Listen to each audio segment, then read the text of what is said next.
everybody.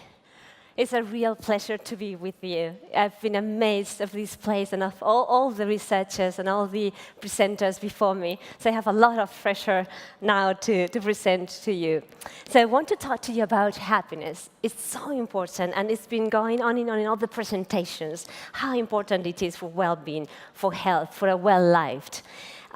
So what I want to tell you is just one thing, that happiness really is depending on us. We can do something about it.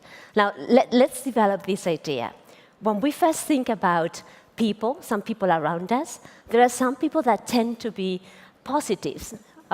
They tend to look at life and see the glass half full. There are some other people that tend to see the glass as half empty. We know this. I have a friend who says, I always expect the worst, so I'm never deceived or I'm never disappointed. There are some kind of people like that.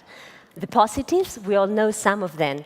We had a president in Spain, I come from Spain, who before the biggest crisis, economic crisis of all the times, he still said, I look around me and I see in the economy green sprouts and burgeons everywhere. 10 years later, no flower had come from those sprouts. Very positive man, but he was just optimistic without reason to be. There's another man here, you might not have heard about it in the United States. It's called Maurice Beacon. Maurice Beacon was in prison for 37 years. And when he came out, he was 89. He was released thanks to a DNA test because he had not committed the crime for which he had been imprisoned. When he left the penitentiary of Louisiana, he said, I have no single regret, not a minute regret. It has been a glorious experience. He was a very positive. Glorious, if he had been here at the breakers, maybe it has been a glorious experience. But the prison, some people are like that. We all know them. So maybe some people think we are born like that. We are born positive or negative, or maybe it's the way that our family, our values are transmitted to us. So I want to tell you about the first study that tried to see with research whether happiness was in our genes or in our education, or if there was something we could do about it. So this study is called the Minnesota Twins Study, and it was run in Minnesota in 1979. And what the researchers did is the following. They took identical twins, and I didn't know that Susie had a twin, so it made me laugh when she said that the other day. They took twins. These twins had been separated when they were 3 weeks old. Now, nothing to do with the researchers. They were not the cause of this separation. But the twins were separated and given in adoption to families. Some twins were given to families living in the same state, very similar social class, values, religion, all the things that you could think that nurture someone. Some other twins were given to families living in different countries, even in different continents. Now, 40 years passed, and these twins didn't know the existence of the other brother or sister, the co-brother, co-sister. The researchers, Blanchard, Telegan, and Liken, achieved to gather together around 60 pair of twins that discover the other for the first time. And I want to introduce you to the first couple that came to that meeting. They were called both James. So this is a couple of James, twin brothers, Jim Lewis and Jim Sprinter. Things like this happened. Both James had married a Linda. Both had divorced from that Linda and got married again to a Betty. Living happily, both decided to get a dog, and both called their dog Toy. Coincidences like this keep happening in that encounter. There were two women that didn't know the existence of each other again, had never seen each other, talked to each other. They came dressed with the exactly same clothes. again and again. So the researchers, psychologists, sociologists, saw these coincidences, but also decided to do a lot of psychometrical tests and wanted to see how these people were in terms of sociology. Were they social people? Were they happy people? How intelligent were they? So they ran a lot of psychometrical tests with them, and the conclusion was that there were, in general, a lot of similarities. These coincidences are more and more. So they concluded the following. It seems that trying to change your happiness could be like trying to be taller. It is really impossible, and therefore it's counterproductive to try to do it. Well, this conclusion was published in a paper and was taken by the New York Times, and from the New York Times, all other media made it very popular, so people knew about this. There were two reactions from people that heard that there's nothing you can do about your happiness, maybe waiting that someone achieves to change your genes or your chemistry, but that's very difficult. The first group of people that heard that nothing could be done about your happiness felt kind of relieved. These were the people that had been trying to change their happiness reading self-help books in the 80s. Those books that were well-intentioned but emptied of research or of substance. And they were sad. They could not really change it. When they saw the research, they felt relieved. A reader of the New York Times wrote back to them saying, "I no longer have to engage in this futile battle to become happier or feel guilty of doing nothing. I can at last relax at the Breakers with a margarita." There were other group of people, when they saw the research, they felt hopeless, helpless. They wanted to do something about their happiness. And when they saw that, they said, "So there's nothing we can do? Nothing else? That's it? Well, then I need a margarita too." So was the study right? We now know that the study was partially right. There is some happiness that depends on our genes. Some happiness, and we can change it, not all.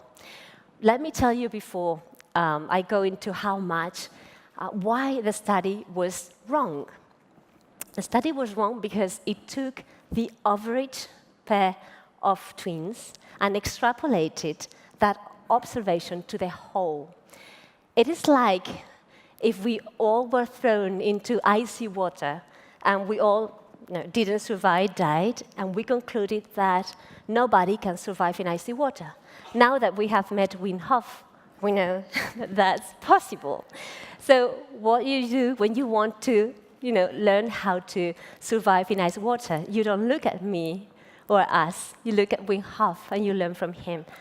Same thing for happiness. The researchers went back to the study and they researched and saw that from those twins living in the same state, same values, same kind of education, and remember, twins with 100% same genetic makeup, all the genes were the same.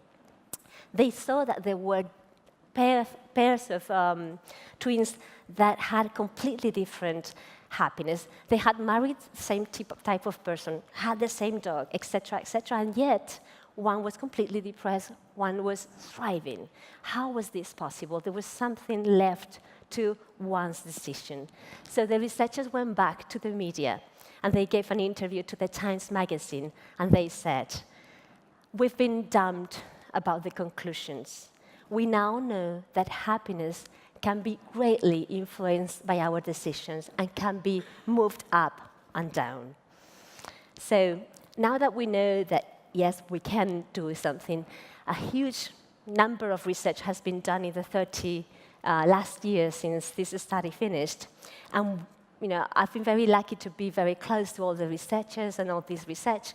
And I wanted to tell you how much we can influence it. So Sonja Lubomirsky from California Riverside University is one of the researchers that has published about it. And she says, it's 50% on our genes on average. For some people more, for some people less, and this can be changed. It's not going to influence completely our life. It's 10% on the things that happen in your life. The good and the bad, the promotion, the car, the house, the vacation. We usually spend a lot of energy on that 10%. When you look back in our life, it accounts for just 10% of our happiness long term. And 40% really depends on our decisions. Being mindful about what we want, what we invest in ourselves, the care we put into others, etc., etc. So I wanted to tell you a little bit more about how then, because now that we know that 40% at least is in our hands, and that we need to take the good decisions, I want to tell you a little bit how we can do that. And I still have some time, so I'm very happy about it. So to do this, before we had the self-help books, and we see that they didn't work. Then we had a lot of research, and I can promise you the research on happiness has grown exponentially. I think now it's like 700 to 800 research every month on happiness. Is amazing. But this research usually is in the ivory towers. And I tell you that Harvard made a research about how many people read a research. And it's on average, 7 people. And that includes the author's mother, and usually not the romantic partner. So few people did the research. So what I did is I took all the research and gathered everything that had been found to be part of happiness. So I grouped everything in 8 components. Those are the components, and you can see them in the website also and learn more about it. Because we don't have time to go through all of them, I chose to talk to you about experiences. Because yesterday, many people from the public told me, so happiness is about being happy all the time, having experiences, good experiences all the time? Is it about not experiencing bad things? And I want to tell you, the first thing is that no, it's not because I work on happiness that I am not unhappy many times, that I don't cry or shout to my children, etc., etc. The first thing we need to know is that happiness is not a continuum, and it should not be like that. It's not like that, and it's impossible. So we should adjust our expectations to living a fulfilled life with energy, with passion, with commitment, having more good experiences than bad experiences, but also experiencing the bad ones. The first thing that we need to allow ourselves is the permission to be humans. We need to experience the bad things. I'll tell you, there are only 2 people who don't experience bad emotions, guilty, fear, etc., etc. Those people, you know who they are? The psychopaths and the deaf. So it's good that we are not any of those. We are on a good point. If we experience bad emotions, that's normal. The difference is to stay in the bad emotions. What do you do with that? It's not that things happen always for the best. That's to be an optimist, and it's not a good thing to be an optimist. Things happen and are bad, but some people are able to make the best out of things that happen to them. And that is part of the secret of happiness. Whatever happens, trying to do the best out of it.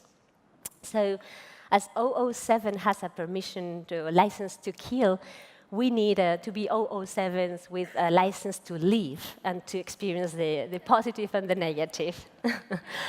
So so the negative is there, and it gives some relief, also some contrast in our life. But we also need to pay a lot of attention to experience the positive, and that is something that we sometimes forget more than we think. So the positive is kind of like the French, some French in the audience, they know how to savor wine. They take the time to be mindful about it, to pay attention to the color, the taste, the look, everything about it. And we need a little bit to be like that in life. We need to savor life, savor moments, and pay attention to them. Because many people including me, don't pay attention to the good things. We only feel grateful about health when we lose it. When we have a cold, we think how good it feels not to have a cold, etc., etc. And you know, there's a man called Irving Yalom in the University of Stanford who studies the people who are going to die. And it's very sad to see that these people say, I really appreciate life and experience joy now that I know that I'm going to die. And we don't need to be in that extreme situation to experience the joy of life. So we need to appreciate much more the moments. But I'll tell you a secret. We, in our ticket for happiness and experiences, we get used to everything. That's why we don't appreciate the little things. We get used, we take them for granted.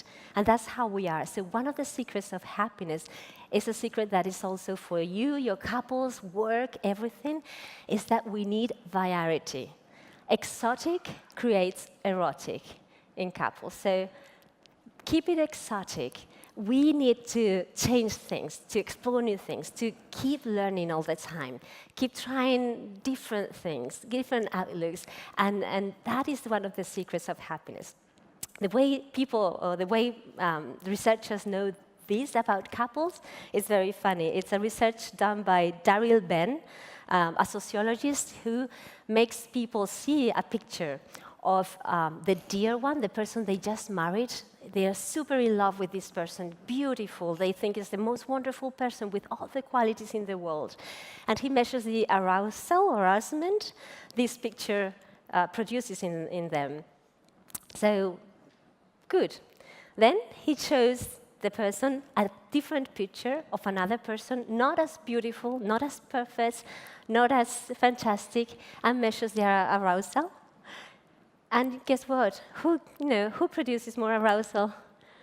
The new person, even if it's less beautiful, even if you don't even know her or him. So the exotic creates the erotic, and same thing in happiness. So you need to keep inventing and trying and doing different things. So I wanted to give you this idea. The glass is not half full. The glass is not half empty. The glass is refillable. There's a lot that we can do about it. You've refilled my glass of happiness today. I hope I have refilled your glass a little bit of happiness today, too. Thank you very much.